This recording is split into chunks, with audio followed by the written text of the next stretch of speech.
कुलगुरू महाराष्ट्र आरोग्य विज्ञान विद्यापीठ नाशिक यांचं मी श्रद्धापूर्वक स्वागत करतो। तसेच आजच्या कार्यक्रमासाठी आलेले सन्माननीय पाहुणे डॉक्टर सुहाजी पोरसुरे यांचं मी मनपूर्वक स्वागत करतो। डॉक्टर मनोहरजी जुमरे माजी अधिष्ठाता आयुर्वेद महाविद्यालय लातूर यांचं मी मनपूर्वक स्वागत करतो। धन्वंतरी पूजनासाठी मी सन्माननीय पाहुण्यांना विनंती करतो की कृपया आपण धन्वंतरीचं पूजन करण्यासाठी यावं।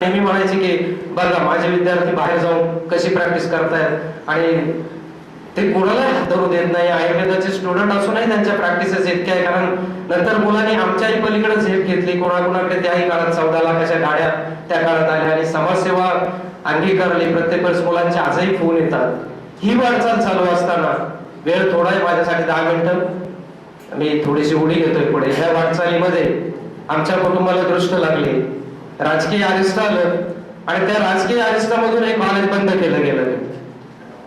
डेरे सरांचा एकच गुण तुमच्यासाठी मी सांगेल या ठिकाणी। कॉलेजचा निकाल होता कोर्टामध्ये औरंगाबादला। मी आणि डॉक्टर गरुटे आणि डेरे सर आम्ही निकालासाठी फायनल निकालासाठी गेलो होतो। जज साहेबांनी कॉलेज बंद करून टाकलं। गरुटे आणि माझ्या डोळ्यात आसवत चमकली, काय बोलायचं सरांना। आम्ही तिघे निघालो बरोबर, गाडीचा दरवाजा उघडला गेला। दोघं अगदी निर्चुकने गाडीत बसलो। डेरेसरही गाडीत बसले। त्यांचा चेहरा आम्हा दोघांना वाचता येत नव्हता। ते आनंदी झालेत का दुःखी झालेत का काय आलं काही वाचता येत नव्हतं। काही काळ गेला, एक सुंदरशा हॉटेलमध्ये त्यांनी गाडी वळवली। बसा, तुम्हाला काय जेवायला पाहिजे? अरे मी आईच्या पोटातून घेऊन एक कॉलेज घेऊन आलो नव्हतो म्हणे। माझं कॉलेज बंद झालं असेल पण आज आपण एन्जॉय करायचं आहे। मला कळतच नाही हा माणूस कोणत्या मातीचा झालेला आहे। एका बाजूला एवढं परिश्रम केलेलं कॉलेज जातंय आणि ते म्हणताय की तुम्ही छान जेवा आणि माझ्याबरोबर डान्स करा चांगला। जीवन हे असं समजून घेणारी माणसं फार कमी आहेत आणि डेरे सरांचा एक गुण मी या ठिकाणी सगळ्यांना नमूद करतो, ते दांभिक नाही आहे। कारण अनेक चेहऱ्याची माणसं आज बाजारात पाहायला मिळतात। जे स्पष्ट आहे ते स्पष्ट असतं आणि ते कुठल्याच गोष्टीला भीक घालत नाही। पुन्हा सुरू झालं, माहित नव्हतं भविष्यामध्ये त्यांनी हा डान्स आम्हाला का करायला लावला, कारण त्यांची हिंमत होती, ते सिकंदर आहे। त्यांचं पायन आम्ही नेहमी मजेशीर म्हणत असतो, हेड आणि टेल कधीच पडत नाही, ते पायन उभं राहतं त्यांच्या नशिबाच वरती टाकल्यानंतर। ते कॉलेज परत आणणार याची सुद्धा शक्यता गरुटेला मान नव्हती, कारण आमची दोघांची कुवत तशी त्यांच्या विचाराची दृष्टी फार छोटी होती। आम्ही कॉलेजला येत होतो, मित्र होतो। डेरे सरांना याही पूर्वी मी कॉलेजला पाहिलं होतं, त्यांचं धाडस मला माहित होतं, त्यांचं सामाजिक उपक्रम मला माहित होते। मी आजारी पडल्यानंतर डेरे सरांनी त्या काळात मला सायकलवर बसून पाय पाय नेलं होतं गुंदाळ डॉक्टरांकडे।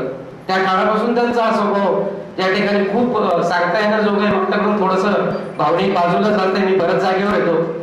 आणि मग ते कॉलेज चक्रा सुरू झाल्या। त्याच्याबरोबर मला आठवते आम्ही सकाळी 9 वाजता कुलगुरूंकडे अपॉइंटमेंट घेतली होती। दिवसभर पाण्याची बाटली आमच्या बरोबर होती। संध्याकाळी 9 वाजले तरी आम्हाला अपॉइंटमेंट मिळाली नाही त्या ठिकाणी। आम्ही तसंच उठलो आणि घरी आलो। बिगर भाकरीचा संघर्ष, फक्त पाण्यावर राहणारा संघर्ष। आणि ते कधी तिकडून दुःखी झालेच नाही। कुठलाही प्रसंग येऊ द्या ते सांगायचे, बस सकाळी जाता ठीक आहे, उद्या भेटतील आपल्याला कुलगुरू, हरायचं नसतं। ही नवीन विद्यार्थ्यांना ह्या गोष्टी खूप त्यांच्या आत्मसात करण्याजोग्या, ज्या आम्हाला आत्मसात करता आल्या नाही, जीवन समजून घेता आलं नाही। आणि मग 2 वर्षानंतर पुन्हा या ठिकाणी सुंदर बरसात झाली, पुन्हा हिरवळ आली, पुन्हा कॉलेजचे स्टुडंट या ठिकाणी चमकायला लागले। अर्थात 2 वर्ष बाकीचं कॉलेज चालू होतं। या ठिकाणी मला प्राध्यापक लोकांनाही धन्यवाद द्यावा लागेल। गंगा भगवती अनुसारही डेरे ही त्यांनी ज्या माझ्या मातोश्री या हॉलमध्ये पहिला कार्यक्रम होतो सर, त्याचं उद्घाटन आपल्या हस्ते झालेलं आहे। पहिला कार्यक्रम आणि आजपासून या आजचं लोकार्पण म्हणजे विद्यार्थ्यांसाठी असेल कोणासाठी असेल ते लोकार्पण आम्ही करतो. महत्वाचं मला सांगा ते 92 साली कॉलेज काढलं, राजकीय अडचणी खूप आल्या. मुळातच माझ्या राहत्या हॉस्पिटलमध्ये आणि घरामध्ये मी कॉलेज काढलं. त्याच्यानंतर कायदे दरवर्षी बदलत गेले कुरकुरे सर. आज इतकी जागा पाहिजे, उद्या तितके शिक्षक पाहिजे, प्रत्येक वेळेस या गोष्टी बदलत गेल्या. त्या गोष्टीचा त्रासही झाला खऱ्या अर्थाने. मला कुलगुरू साहेबांकडे विनंती अशी करायची की ग्रामीण भागात आपल्याला जर काही शैक्षणिक सुविधा पुरवायच्या आहेत किंवा पुरवायल्यापासून कर्मवीर भाऊराव पाटील हे जर नसतं मला वाटतं निम्मा महाराष्ट्र आता अंधारात असतात. म्हणजे अशा अवस्थेत त्यांनी त्यांच्या मंडळीच्या म्हणजे जी गळ्यातली होत असते ती गहाण देऊन शाळा काढ. गाडगे महाराजांनी एक असं उदाहरण बघितलं. ज्यावेळेस पत्र आल्यानंतर पत्र वाचण्यासाठी दोन घ्यायचे, गाणं घ्यायचे, 50 पैसे घ्यायचे. तुम्हाला माहिती घराची तुमचे सर तर माझ्या आईने पैसे दिलेले ते मी बघितलेले पत्र वाचण्यासाठी त्या मास्तरला. गाडगे महाराजांची गोष्ट सांगतो तुम्हाला. गाडगे महाराज असे गावामध्ये हिंडत असतात. त्यांच्या समोर एक लाकूड तळ्याची वखार होती.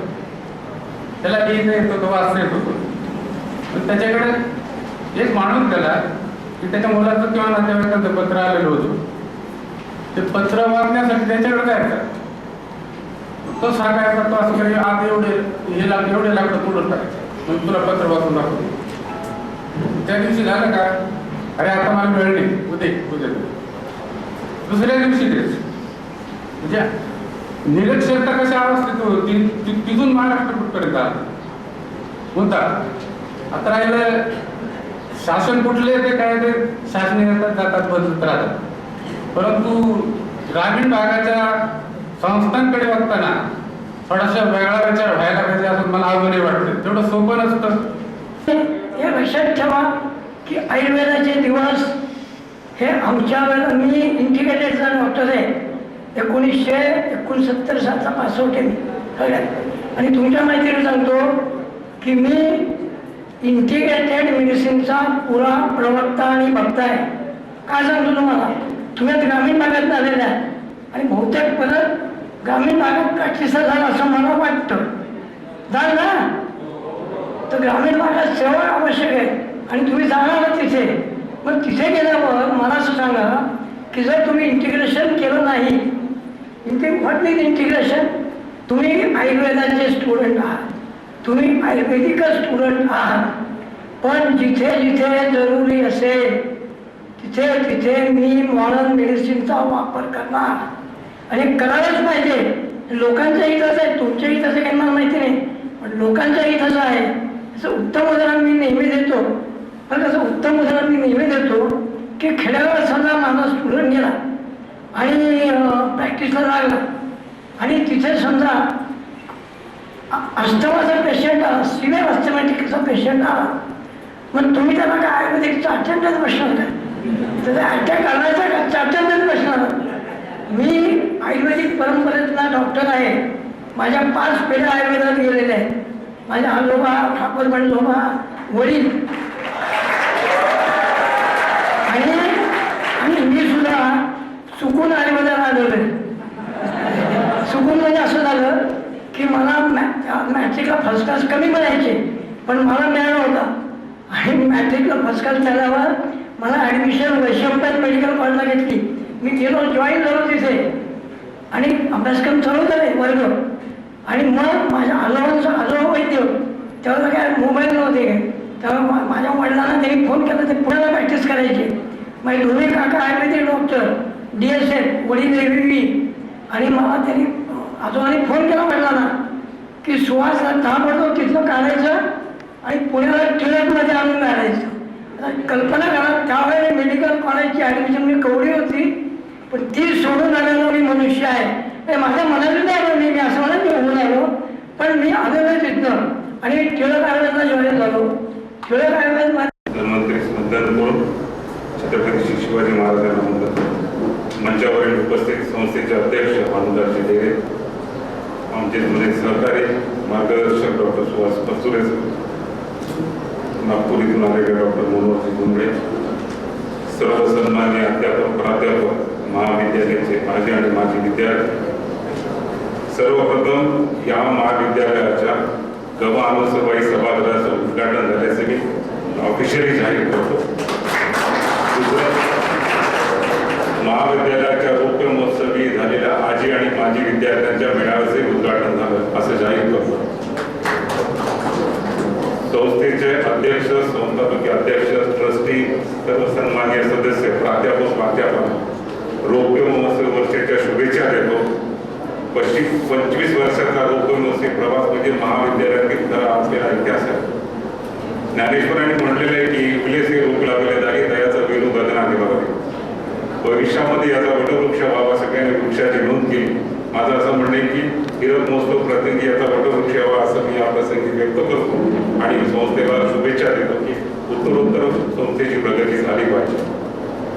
माझी विद्यार्थ्यांना सांगायचं झालं तर आज खऱ्या अर्थाने तुमच्यावर तुम्ही जो मेळावा ठेवलाय तो खरंच एक उत्तम अशी, कारण प्रत्येक माणसाने असं म्हटले की ॲल्युमिनियम असला, पण ॲल्युमिनियम म्हणजे माझे विद्यार्थी, कारण तुम्ही होतात म्हणून ही संस्था घडत गेली आणि आज खऱ्या अर्थानं तुम्ही इतके दिवस विद्यार्थी झाला. आज आपण इथून डॉक्टर झाला, तुमच्यावर आज या संस्थेचं ऋण फेडायची वेळ आलेली.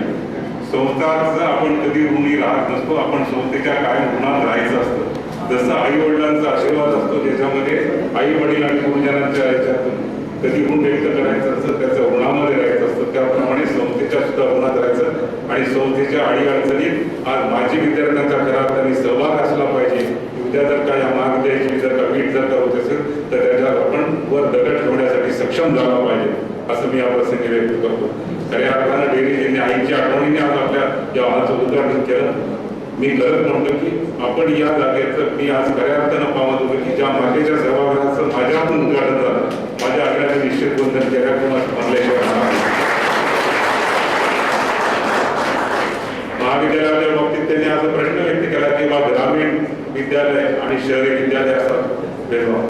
माझी आपल्याला विनंती आहे की ग्रामीण विद्यालय आणि शहरी महाविद्यालय आपण अशी कधीच संकल्पना व्यक्त करू नका, कारण मी 1 वर्षापासून विद्यापीठाचा कारभार हाती घेतलेला आहे. संशोधनामध्ये गेल्या वर्षी आम्ही 1 कोटीची ग्रँट दिली होती, या वर्षी आम्ही 2 कोटीची दिली होती. गेल्या वर्षी माहिती आहे कारण मी ज्या त्यावेळेस आर्थिक वर्ष संपत होतं, पण या वर्षीच्या आर्थिक वर्षामध्ये मी अत्यंत स्वाभिमानानं सांगू शकतो की कारण मी सुद्धा ग्रामीण भागातून आलेलो आहे. शहर नांदेडमधून मी शिकलेलो आहे, जरी शहर असलं तरी नांदेड सुद्धा काही फार मोठं नाही त्यावेळेस. पण या नगर जिल्ह्यातल्या 2 महाविद्यालयांनीच फक्त संशोधनाचा प्रोजेक्ट घेतला ज्याला आज अमेरिकेने मान्यता दिली आणि दुसरा प्रोजेक्टला जे पंतप्रधान योजनेने मान्यता दिली. हे ग्रामीण भागात